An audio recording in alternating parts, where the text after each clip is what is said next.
I told everybody Simon's going to win this weekend. I lost my mind.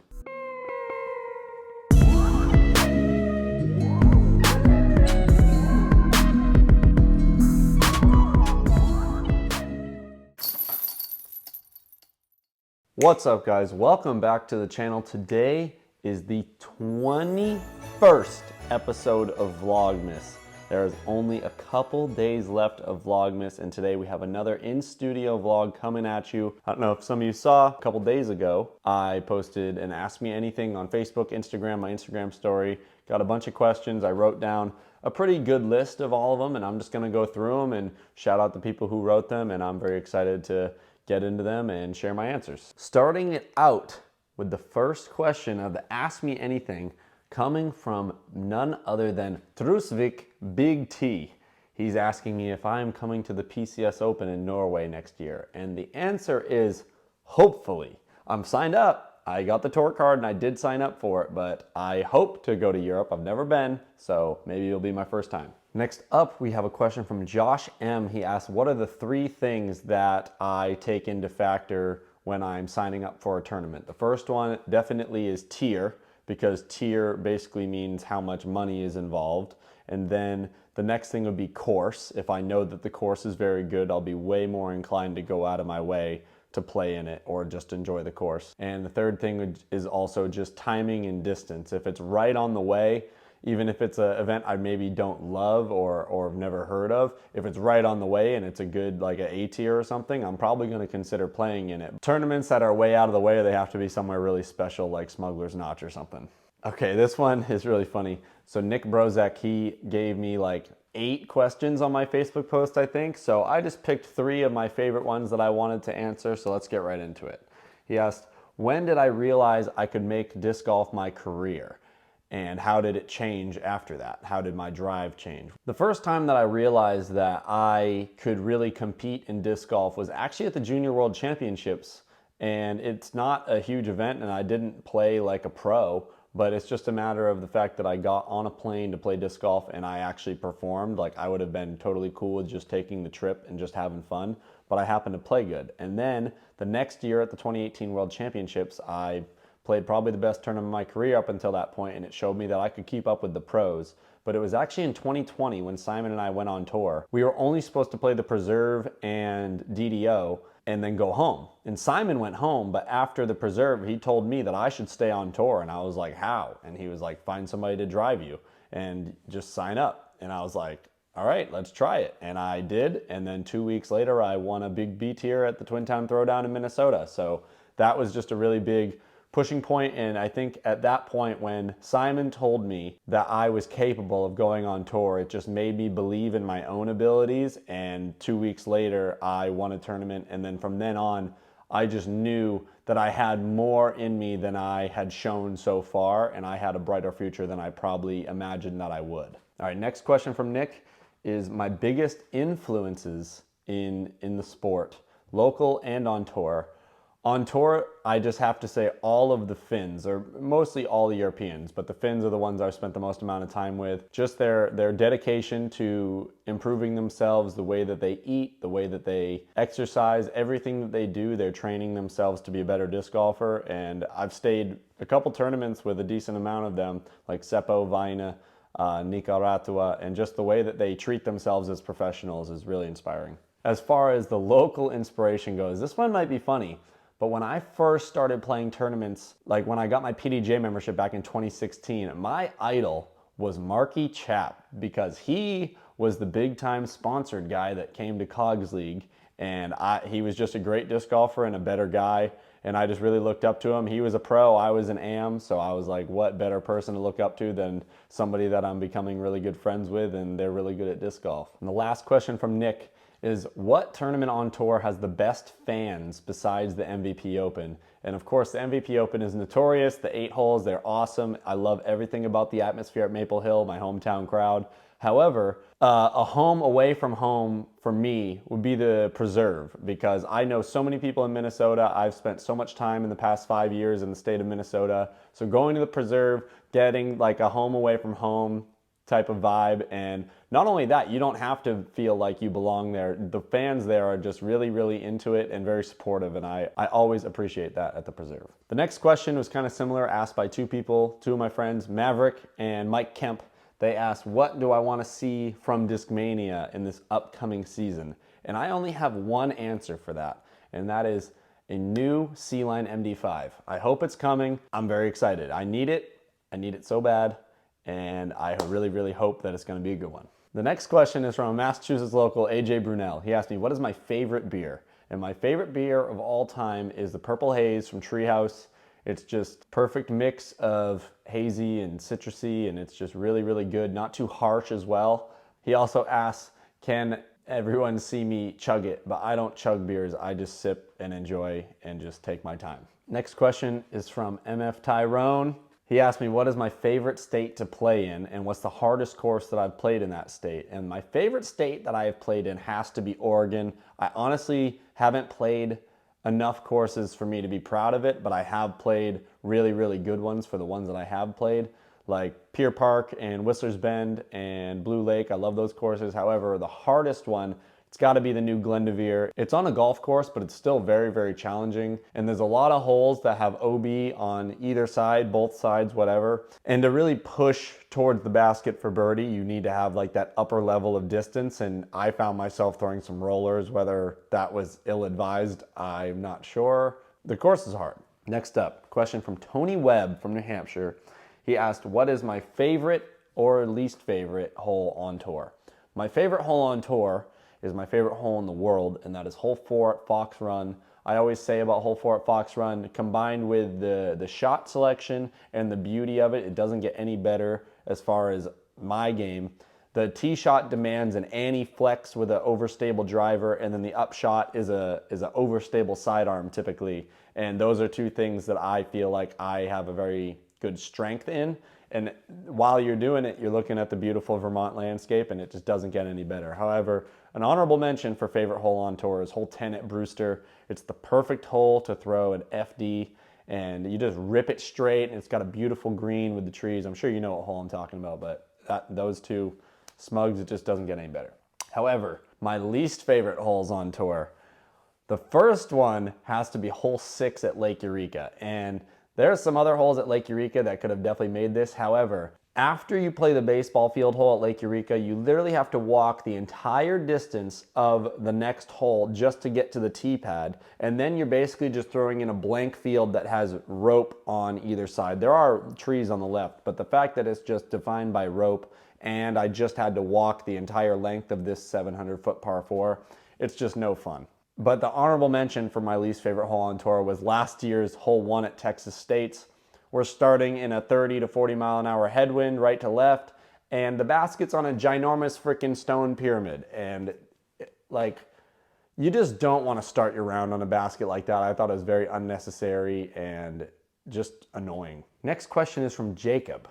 And Jacob's asking, what is my greatest accomplishment of my career? And what do I think is my greatest accomplishment? And I've won some pretty good tournaments or just had some high placements. Like I got 5th at Jonesboro, but as far as just like a special feeling to me, my win at the Brewster Ridge Open this past year, my first A-tier win of the year, not my first A-tier win ever, but my first A-tier win of 2022, and I won the tournament by 10 strokes at my favorite place on earth. So that alone was just it. My first win at Smugs, and I just absolutely dominated. It was really, really fulfilling, and that tournament holds a very special place in my heart. I hope to play it next year, but it's going to probably require me to get on a plane middle of the season again, which isn't the hardest ask, but I might have to skip a Pro Tour event, so we'll see. Next question is from Nate, and he asked me, what is my favorite course in Maine? My favorite course in Maine is Devil's Grove, which Devil's Grove has 2 courses, which I love both of them equally, but for different reasons.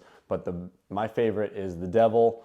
I won a B-tier there in the end of 2020, and I actually shot the course record on the Devil the second round and won in a 1-hole playoff against Matt Enman. I parked hole 1 to win the playoff and just send it, and that was a really special tournament for me, and I love Devil's Grove. I can't wait to go back. Next up, question from Sean.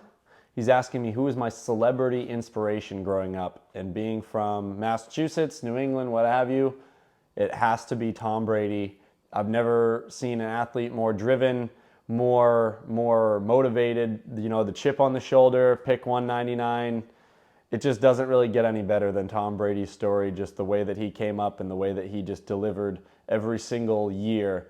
And as he's getting older, he still is just more and more driven. And of course, hometown hero for anybody in Boston or New England. And it's just the easy answer for me. It's got to be Tom Brady. I actually really like this question. So Will asked, who is the best van or RV chef on tour?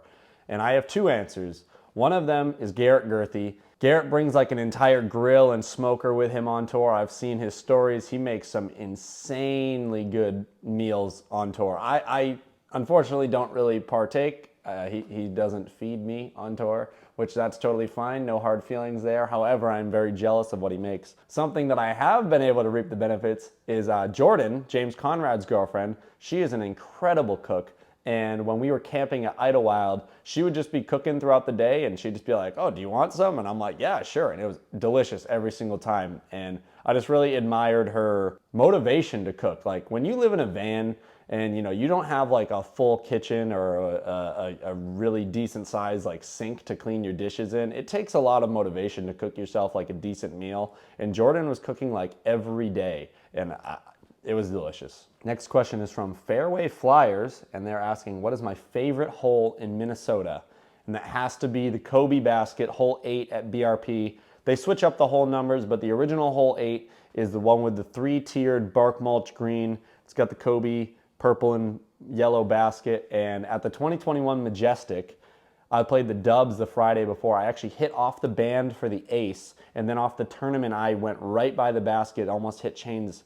And I can't think of a hole that I would rather ace in Minnesota. That is just such a cool hole, and I absolutely love that touch of the Kobe basket as well. Michael asked, what is my off-season training look like? And it's not really much. I'm basically just staying sharp with my game. I'm playing some competitive golf, but not being too harsh on myself because it is cold weather and I just immediately become a worse disc golfer in the cold weather. However, I've definitely been working on my strength training. Angel and I have been hitting the gym a lot, just trying to make sure that I'm healthy and ready to go when the season starts and feeling good about my game. However, I have been playing a lot of pool, and we played a lot of pool on tour last year, more than I was prepared for, and I was way more rusty than I would like to admit. I've just been playing millions and millions of games of pool by myself down here in the basement since I've been home, and I've been enjoying every minute. Next question's from Finn. He asked, who's my best friend on tour? But I can't just leave it at one. I gotta go down a short list. So my best friends on tour, you probably could guess the first one. It's Marky Chap, but then we have Trevin Crow. Marky, Trevin, and I, we basically just took on the whole tour together last year, just tandem rode our separate vehicles and parked in the parking lot together. It was good times. But my other people on that list is Simon, of course, Joey Tamale, and Randon Lotta. Those are my homies. I love them. Next question is from my buddy Brad Verdeska from Jacksonville. And he asked, what is the event that I'm most excited for next year? And it has to be the Champions Cup. Last year, I got more practice on WR Jackson than anybody heading into that tournament. I got there before everybody else did. I had all the preparation in the world. I felt so determined to win, but more so, I just wanted to be leading after the first round. And I think I got so caught up in wanting to just be leading after one that I kind of forgot to finish the tournament. And I was winning the tournament after the first round. I was tied for first with Corey Ellis. However, it's time for me to get back there, really stick it to WR Jackson, not let it get a hold of me throughout the course of the tournament, and hopefully I can be in contention for the win. Oh, we got another bonus question from Brad. He's asking me, how much treehouse am I gonna bring when I come down to Florida this offseason? And it is going to be plenty, don't worry. Next question comes from intern Ben, and I actually kind of covered this in my pros and cons on tour video a couple days ago, and that is, what is the hardest obstacle to overcome on tour? And honestly, it's really just the fact that we have tournaments every single weekend, and most of them are really big ones and important tournaments. And it's a matter of getting in the right mindset to bring the heat every weekend, week after week. And if you have a bad weekend, it's kind of hard to get back in that groove, or it can motivate you in a better way. If you have a little bit of a slump in your game, and you're just not really feeling the course, maybe it's really, really hot outside and you're just not feeling it, it's really, really hard to just turn on the gas and bring the fire when you show up to the course every single week of the year. And I'm sure there's players out there that don't have trouble with it, but it's definitely something that I do. All right, Terry is asking me, what is my favorite disc ever? And my buddy Kyle also asked, what is the disc I would play with for the rest of my life? And that is the Night Strike 2, still the first one I ever got in my bag to this day, and the Night Strike 2. It doesn't get any better. I actually really like this question. So Luke asked, what does it feel like to play Team Challenge after coming home from a full year on tour? And honestly, it just feels like a complete breath of fresh air. It's a relief off my chest. It's just a relaxing, good time with great people. You know, it's competition. I definitely take it serious, but it's not like a do or die. You do have a team that's relying on you to perform, and that's why you bring the heat and you show up to win. However, it's a matter of everybody collectively is there for the same reason, and it's like, it's not really, there's not much more I can ask for. You should check out my Team Challenge video. It was a great time. We played Devon's, my home course. You know, you play singles, you eat lunch all together like a big family, and then you go out for doubles, and then almost every time we end up going somewhere, down maybe the pool hall in downtown air, drink some beers, have some good times. But Team Challenge is soul food for Casey White. The next question is from a European name. I think it's Tonu. The question just says, Seppo or Vaina? And I love you, Vaina, but Seppo is my boy. He's one of the people I look up to the most in this sport. And I love you both so much, but Seppo is my guy. Oh, I also really like this question. Sam asked, who are my favorite pros to play with on tour? And I chose 3 names because typically it's a foursome group. And I did play with all of these people on tour, and actually quite a bit. Gavin Rathbun, always love to play with Gavin. He's always a good time, good spirits, and a great freaking disc golfer. The other one is Thomas Gilbert, actually to start the year in Vegas and Waco. I landed on Thomas's card the final round, and he shredded the final round both times and ended up snagging a top 10 finish at both events. So Thomas and I just kind of have this cool thing that he'll shred every single time I play with him in the final round. So I hope that happens again in the future. And the next one on the list is Linus Carlson from Sweden. Linus and I had this weird thing where almost every single tournament, him and I would play together the second round. And it would have been nicer if we kept seeing each other the second round on lead card. However, we kept finding ourselves in like 30th place after the first round, but always a good time to play with Linus. He's just such a cool guy. And he just says, yes, man. Linus, yes, man. All right, next up, question from Mark de Blasio, Massachusetts local. He asked me, what is my favorite Star Wars movie? Maybe for most, this would be a tough question, but for me, it's not a doubt. The first one I ever saw when I was 4 or 5 years old, Revenge of the Sith. It's probably the worst movie to see first. However, that movie is the reason that I love Star Wars the way I do. It's the reason I got a lightsaber on my arm and R2-D2 on my leg. Star Wars has been a part of my life since 2004, and I don't plan on letting it take a backseat anytime soon. However, I do have to give an honorable mention to Rogue One. I think that Rogue One is a great film to show to people who haven't really took like a headfirst dive into Star Wars, but they want to see what it's all about. It's just a very well put together film, and I think it's really cool how they tied the story in with A New Hope. Next question's from Marky Chap, and he asked, what is my favorite place to eat on tour? And I got 3 answers. I think I also said this in my pros and cons of tour. Culver's, Raising Cane's, and P. Terry's Burger Stand in Austin, Texas. You can't go wrong with those 3. It's all I need. Next question is from John, and he's asking, who is the best up-and-coming Massachusetts player? This one, without a doubt in my mind, world champion Paul Kranz. He's dedicated. He's got great game. He's such a nice kid. I love to play with him. I really, really respect him, and I hope to see him do great things in the very near future, and I'm very excited to have him on Team Discmania. Shelby asked, what is my bucket list course? And I've played a lot of really, really good disc golf courses in the United States or North America. I've played in Prince Edward Island, but I've never played in Europe.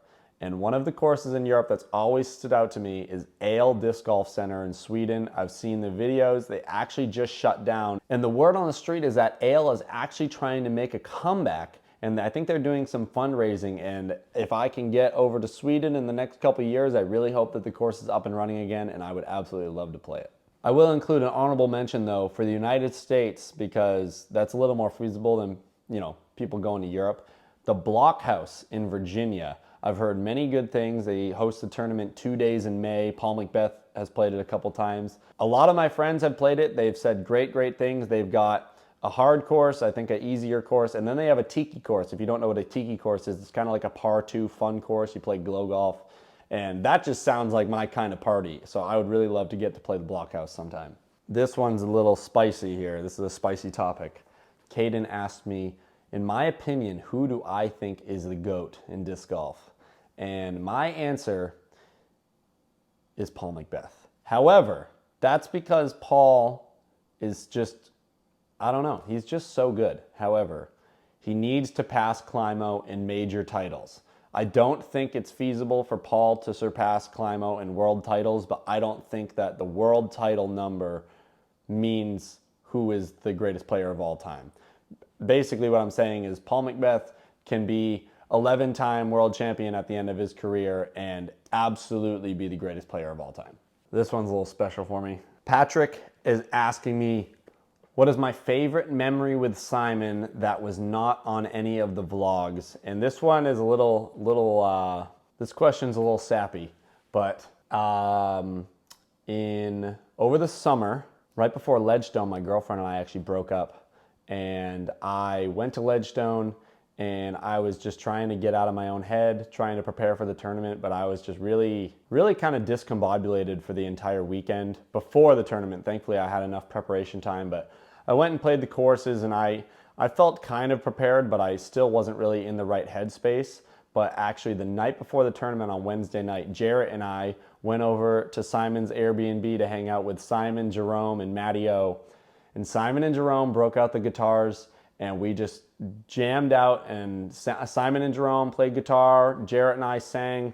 It was exactly what my heart needed at that moment, and it was just so enlightening for my mood, and it just really put me on the right track, and I was able to play the tournament that weekend without much issues. Thankfully, I had Jarrett caddying for me to kind of keep the spirits high, but just that one night of Simon and Jerome just shredding the guitar, and me just singing my freaking heart out for hours and hours. Just anything we can play, whatever we're capable of, I want to sing it. And that was just a really special time, and I remember really thanking Simon for that night because it really meant a lot to me. However, there is another one that I have to mention, but it's kind of an obvious one. When Simon won the OTB Open, I've never cried more in my life for something that really didn't have anything to do with me. I just couldn't believe that Simon won. I had already convinced myself that I needed to accept that Simon may never win a Disc Golf Pro Tour event again. And especially because, he had the injury in 2021, and then he came back out on tour at Waco, and him and I both missed cash. And then at Champions Cup, I beat him. It just wasn't really looking good. But then at Jonesboro, he took 6th after like a crazy good second round. At DDO, he took 2nd with a decent number of mistakes. Like, he probably could have won that tournament. And then at OTB, I had told all my friends, this is the first event that Simon's returning to that he has played in the previous year, meaning it's still kind of fresh on the brain. And I put in my Shed Zone picks. Shout out to Steve Economos. I put in my Shed Zone picks, and at the end of the Google Doc, it asks who is going to win the tournament. And I wrote Simon Lizotte. I just hopeful thinking, but then he comes down the stretch and takes it down, and he had kind of a comfortable lead. And just that alone, just the fact that I told everybody Simon's going to win this weekend, I lost my mind. I could think about it for days after that, and I would start crying. I was just so happy for him, and it was just unreal. And then it just became even more and more unreal when he got wins 2, 3, and 4. But the first one's still the most special, probably one of my favorite days of the year on tour. Maybe my favorite day ever touring. And I didn't even cash, which is really funny. All right, we've made it to the last question. And this one is actually from Paula, Coach Broad's girlfriend. And she asked me where I would be without disc golf. And if I'm gonna be honest with myself, if disc golf didn't exist, that means that I would have gone through high school with full intention of just working for my dad doing plumbing, because that's what I went to high school for. That's what I was doing when I was in high school. So what else would I do with my life other than be a plumber like my dad and work for my dad? Because I don't know, that's the only path that I saw, like, yep, this is the way that I go. And I do work for my dad from time to time nowadays, but it's just like a here and there occasional thing. And obviously I'm never around, it's just during the off season. Aside from a job, if I didn't have disc golf and I wanted to still be athletic in some form, I would probably be pursuing deck hockey a lot more. If you don't know what deck hockey is, it's pretty similar to street hockey. It's hockey on a plastic surface. You play it with shoes, no skates, and it's played with a ball. And I played it all the time growing up, and actually after the 2019 season, I kind of used it as my off-season training. I played Monday nights in a men's league, and that was a ton of fun, but then COVID ruined that. And then the deck hockey place shut down. But I would still love to get back into deck hockey, but if disc golf did not exist, that's definitely what I would be doing. I'd probably be pursuing some more deck hockey. And that's gonna do it. That is the end of our questions. Thank you to everybody for submitting. This has been day 21 of Vlogmas. So that means there's only 3 Vlogmas days left. That is so mind-blowing to think about, because I remember when I was at like day 6, I felt like I had already done so much work, and then I realized that I wasn't even close to getting there. I had a long way to go. So thank you to everybody for tuning in. Once again, I hope that everybody that got their question answered was happy with my response. But once again, thank you for watching so much. Stay tuned for episode 22 tomorrow. And like and subscribe. We will see you next time. So peace out.